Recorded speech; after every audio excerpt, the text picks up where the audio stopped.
Hi, it's Jamie. Welcome back. I am so excited to share this first episode of our 4th season with you. As you know, we share stories from the inner lives of women.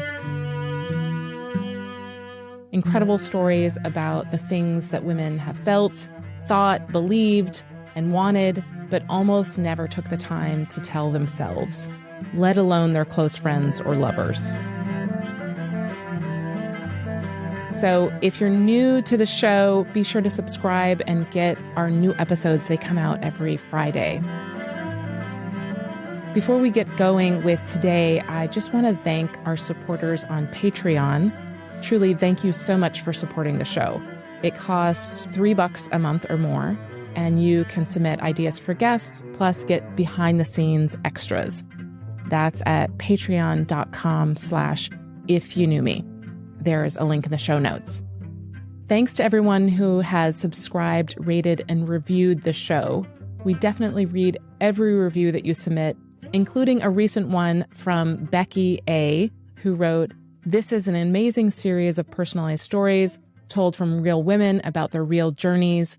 I have loved the first several episodes and always look forward to tuning in when new episodes come out. Highly recommend." Thank you, Becky A.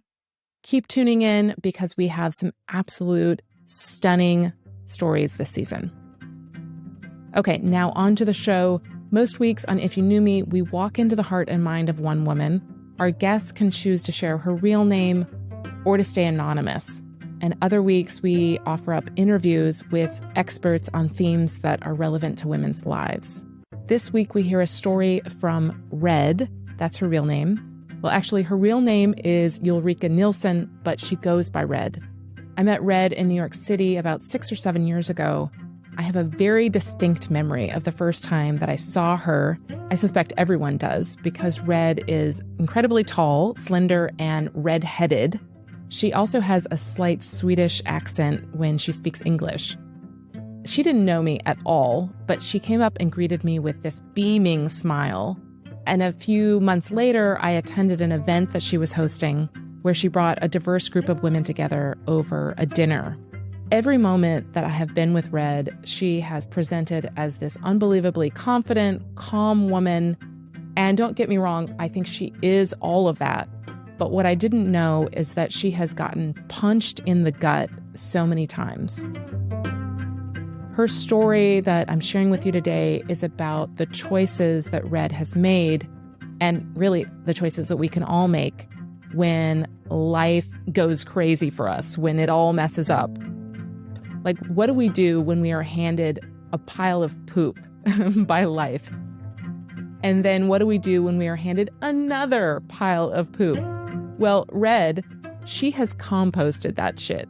She took it out into her garden and mixed it with the banana peels and the rotting leaves, and Red has turned all of that shit into something beautiful. Red's story is entitled, "I Was Never Meant to Be Like Others." If you knew me is quite an interesting question to get, because you rarely get this question, first of all.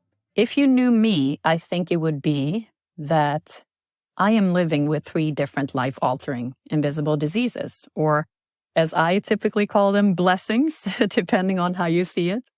It's sometimes something that will weigh me down, and other times it actually makes me feel chosen or even fortunate. People call me Red. I'm a tall redhead, always with a smile, probably born this way.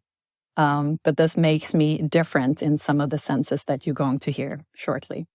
3 different autoimmune conditions entered my life at 3 crossroads in time. Each diagnosis actually introduced to me in 3 different parts of the world. This is, in my mind, not a coincidence either, once you hear a little bit more about me.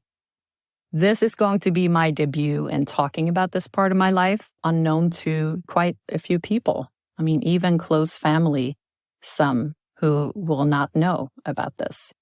So this is really my story of being knocked down a few times with each diagnosis, learning to adjust and getting back up, and also consciously choosing a positive path for myself and get on with my life. And to me, each diagnosis will cause a richer life than before the diagnosis. So first of all, I want to thank Jamie for welcoming me to this platform, because it is an unusual thing to talk about, and it's a great platform to kind of get women's stories to reach the surface. So I'm grateful for that. And I do hope that my story, even ever so small, can have a positive impact on someone who's listening. So I think for me first, it's telling you what autoimmune is and why you get it. So autoimmune is when your immune system mistakenly attacks parts of your body that are otherwise healthy. So it kind of attacks and kills healthy cells. And it is scary, sounds scary, is scary, and mostly because they don't know why it happens and there is no turning back. So you can't cure them. So when you have an invisible disease or illness, you face two battles or two challenges. One is the illness in itself that you're dealing with, the physical, the mental, the emotional demands of that. The other one is managing the external exposure, which I really mean talking about it and managing the reactions or the lack thereof of people around you. So for me, what we're doing today in talking about this is actually that external exposure that I am not used to.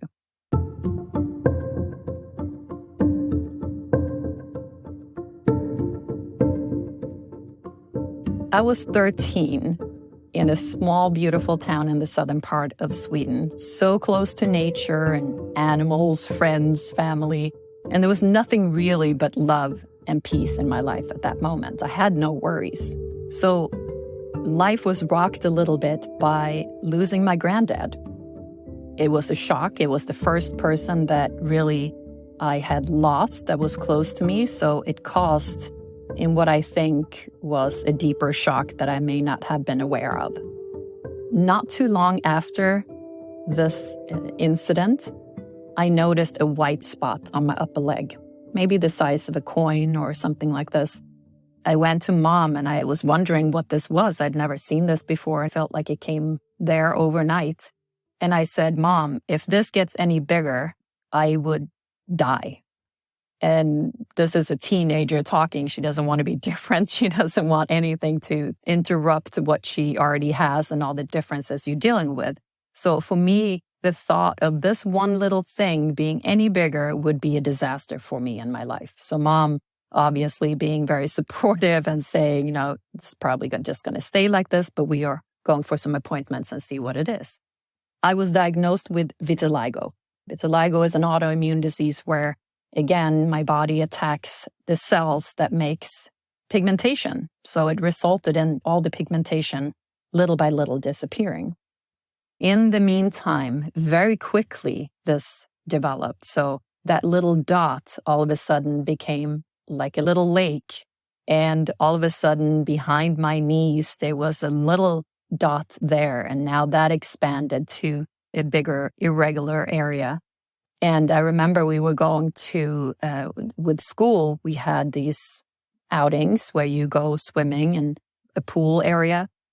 And I refused. I said to Mom, I will never go swimming again because I don't want anybody to see this. I don't want to be different. I don't want them to look at me. I don't know what they would say, and it's likely not going to be positive. I don't want to deal with that. So I believe the first couple of times my mom had to really work with me and try to get me to these outings, but I stopped. I refused. There was no way for me to wear something that would cover it in those scenarios. So was I going to put pants on when I go swimming? I mean, it didn't work. So I clearly just refused. And there were times when all the kids were going away and going on some little mini vacation now at the parents' cottage or something like this. If it was in the summertime, Red will not be there. I would not be there. If it was fall or winter or spring, perfect. She will be there. All happy to be there, but not during the summer months because that meant that I would have to expose the fact that I was different. And I can't remember a specific time when somebody actually did say something, But I know that there were people noticing it. And what I did for that was I literally stayed out of the sun to make myself invisible. The more tanned I got, the more this stood out. So my strategy was I'll stay out of the sun and stay as pale as I possibly can be, and it will not show as much.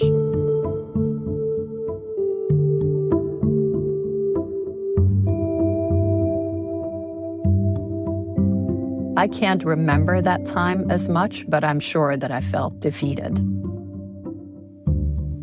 because there were so many roadblocks in my mind about that. The fact that I couldn't be like other people.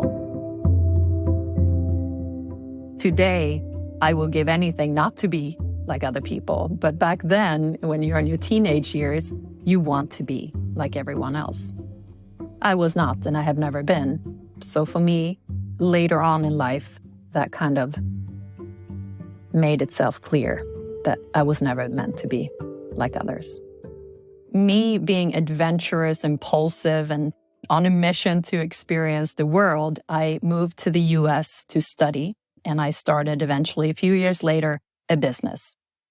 So I moved away from that whole first scenario and kind of just let it open my world to what else can I do? If this is limiting me now, what else can I do?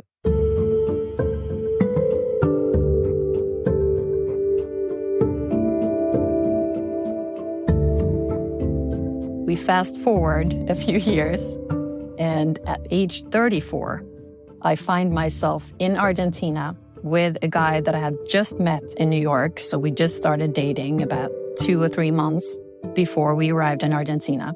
So we barely know each other, and we enjoying the city, we enjoying friends and family, we eating well, and we exploring. And one afternoon, my OBGYN called me on my cell phone, knowing that I was on vacation. So needless to say, I almost had a heart attack. I was thinking to myself, am I dying? What's happening?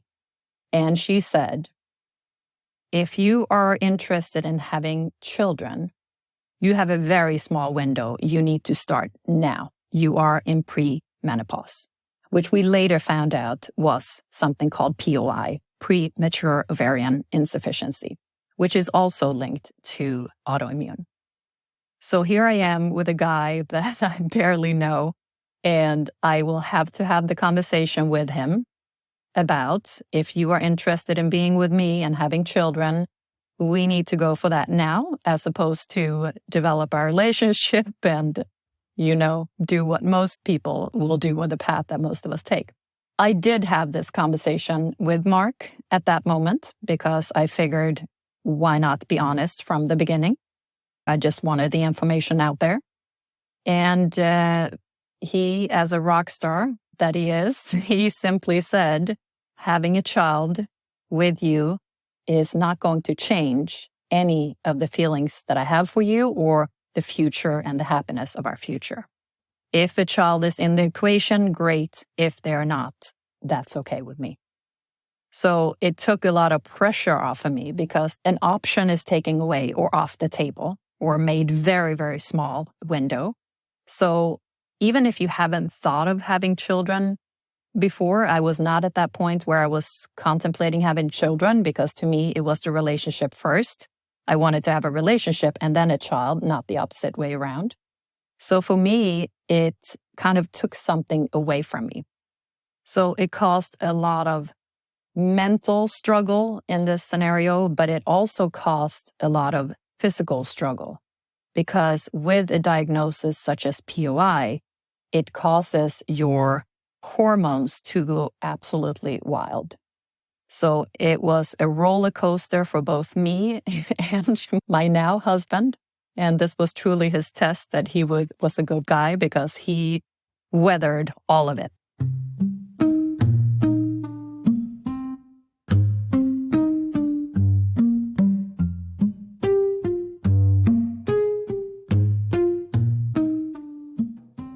There was one time when we had come back from Argentina, obviously, and we decided that we would just see what happens and not push anything in any direction.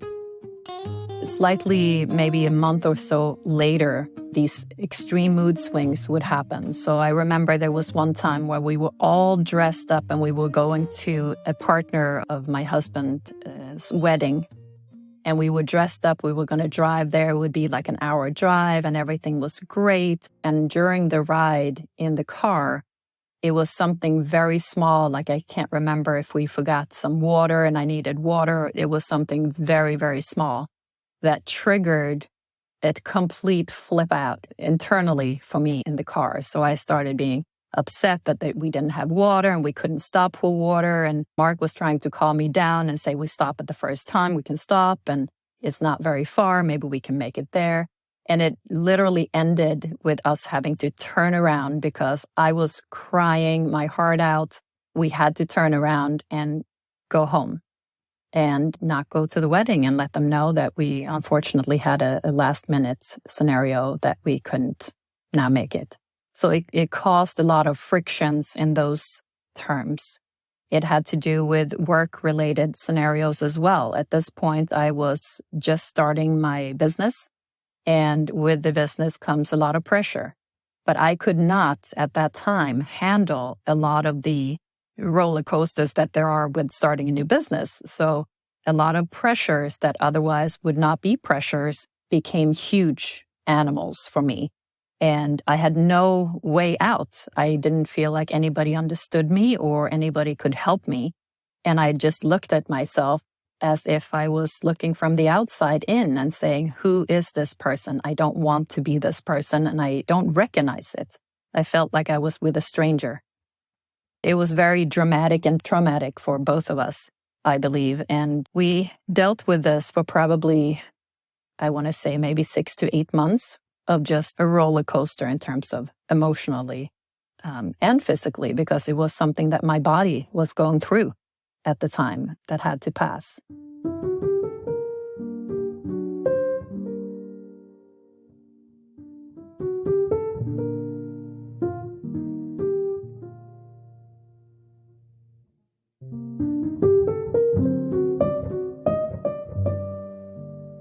So I can say that I have never in my diagnosis thought to myself, why me?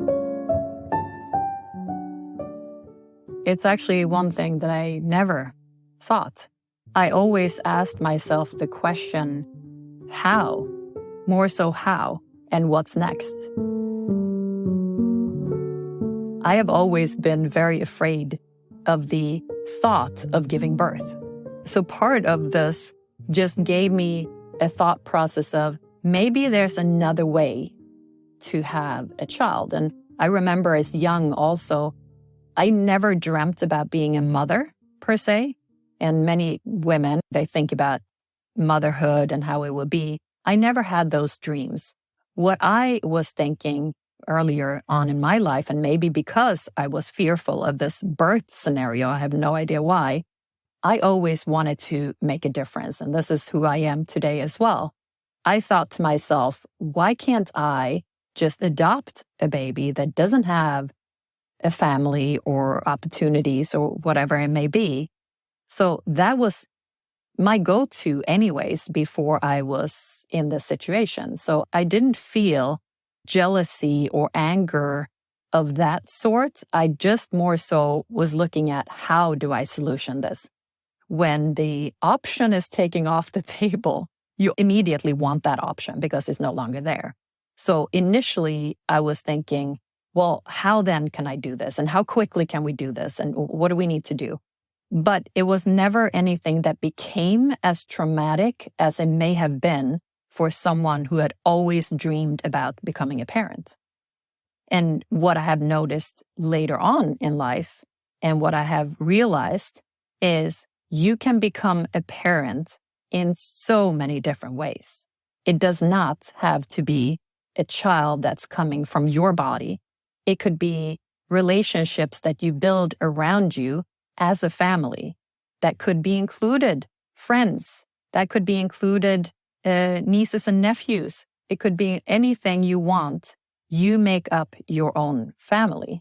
And a blood family does not necessarily mean that that is it. And you are always together and they support you and you support them. And there are families, obviously, that are not working out as well, even if they're blood families. So I found a way, or we found a way, to really build our own family in many other ways. So the shock was initially harsh because, again, that whole thing that you don't have the option anymore, but it settled quickly into, let's make our family. We have an option. That's our choice, who is part of our family going forward.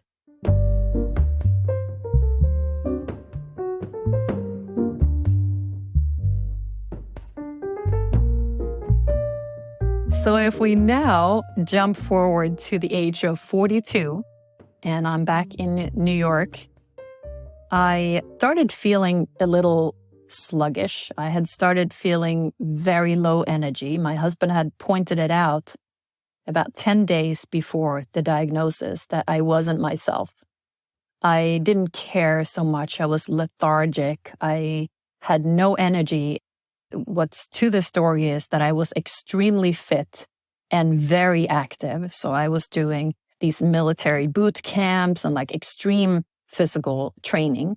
So it wasn't that I was just out of shape. I was in very good shape when this happened.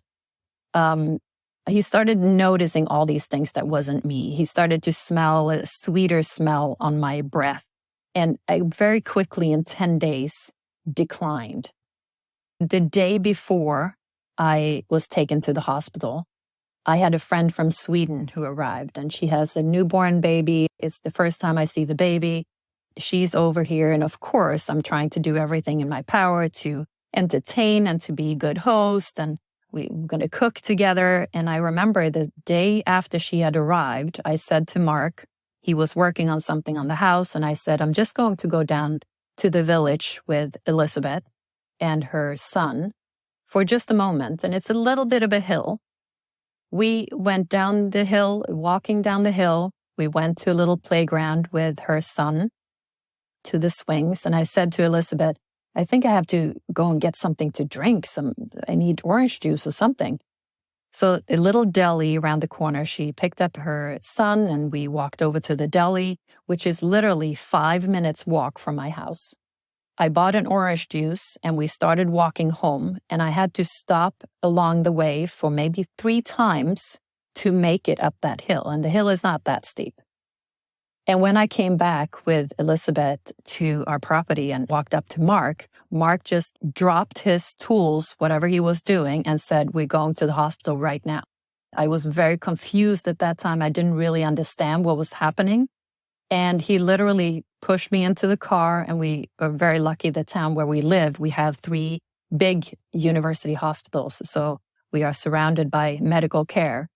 And he took me to one of the emergency rooms and asked them to please see me ASAP because I was sort of in and out of consciousness in a strange way. I was still able to walk and talk, but I was very confused and not all there.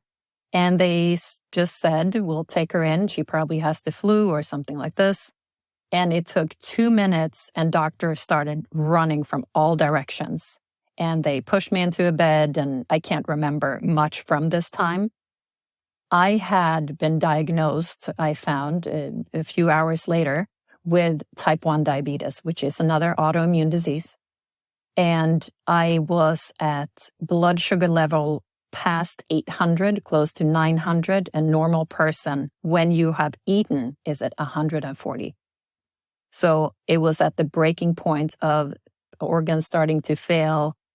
And they couldn't believe when they came into my room, almost every doctor that came into my room said, I'm in the wrong.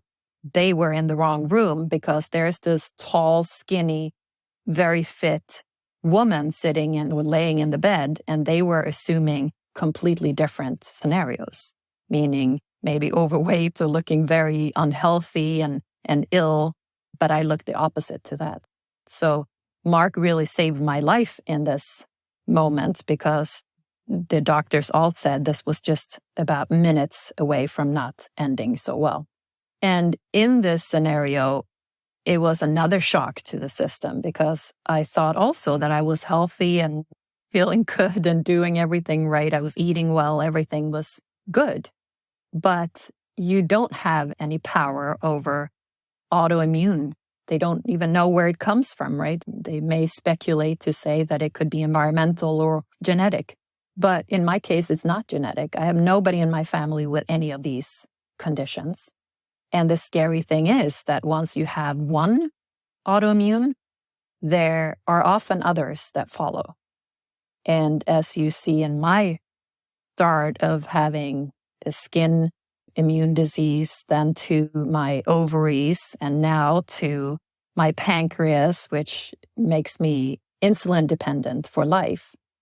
What is next is always the thought in my mind. Is there something next? And what would that be? Because there's about 80 autoimmune diseases, I think, and of various severity.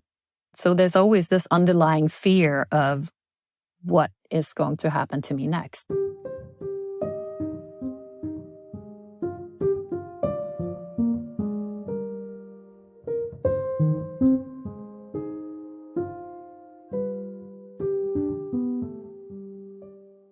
For me, what happens in this process from the first diagnosis to now is really to reevaluate life. I choose if it's going to be positive or negative. I choose the people that I want to have around me. And this goes for both personally and business. I make my choices very different, and I have a very short fuse when it comes to silly stuff to complain about, because to me, life is so much more than to complain about somebody not washing the car because you are now going somewhere where it needs to be washed, or food not being done on time, or these very small things. So I became really purposeful in how I live and how I act and how I build that family, how I take care of my body. It's all driven by a positive impact and how can I make my life the best. So if I pass on tomorrow, I will still feel that all the things that happened to me in my life has happened for a reason and has made my life richer, and hopefully other people's life richer also.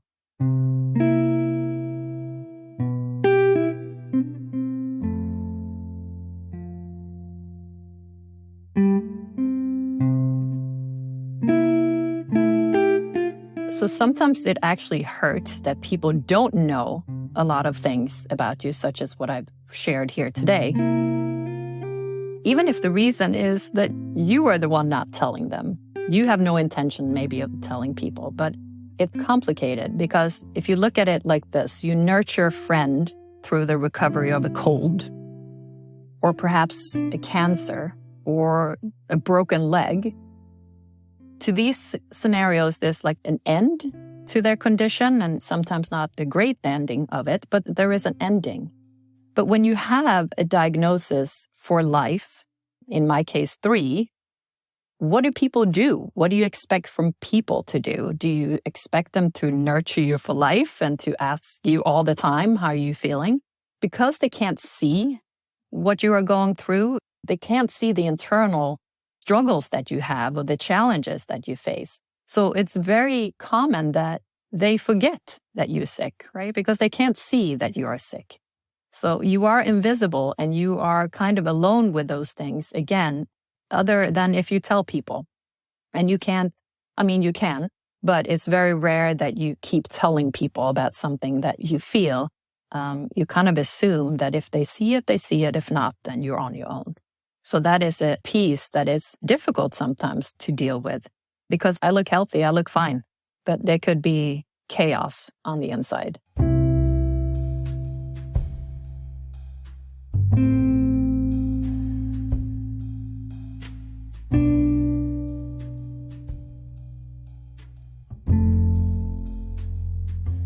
I come back to the support system that has always been in me since little, keeps coming back into my life. And it's a very simple thing. It's nature. I grew up so close to nature that it is my medicine.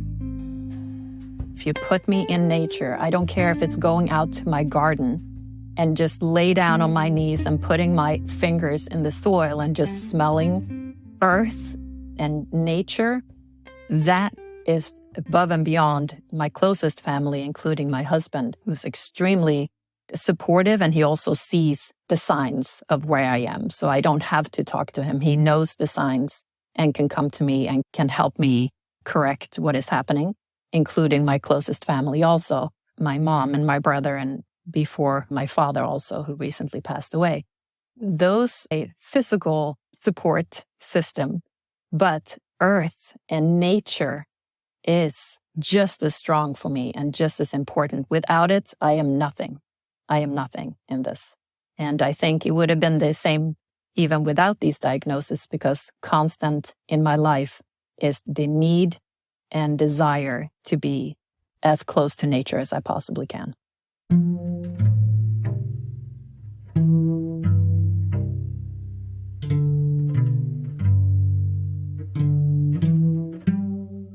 Thanks so much for listening to this week's episode. If you enjoyed Red's story, take a moment and share it with someone you love. Red Nilsson is a Swede, a Gemini, an eco-freak, and an optimist. She is the CEO of Red Circle, an experiential event company. Red's favorite quote right now is, "Be the kind of woman who, when your feet hit the floor each morning, the devil says, 'Oh crap, she's up.'" Follow Red on Instagram at Ulrika_Red_Nilsson. I'll put that link in the show notes. And if you want to get bold, just go ahead and tell Red yourself what her story meant to you. We are on Instagram, Facebook, and LinkedIn at ifyouknewme.show. I'm on Instagram at Jamie_Younger. You can just look at the show notes to find those. And last but definitely not least, I want to thank our League of Women. At the end of 2022, we invited a select group of women leaders to help us expand and elevate this podcast. With their time, talents, and resources, we'll be working together this entire year. Our League members include Freda Hertz-Brown, Carrie Ahern, Christine Shook, Sister Monica Claire, Dawn Rude, Elizabeth Dewar, Kara Garner-Pass, and Karen McNeil. This podcast is produced by me, Jamie Younger, and my husband, Pete Herkmans. Thanks so much for listening to If You Knew Me. We'll be back with you next week.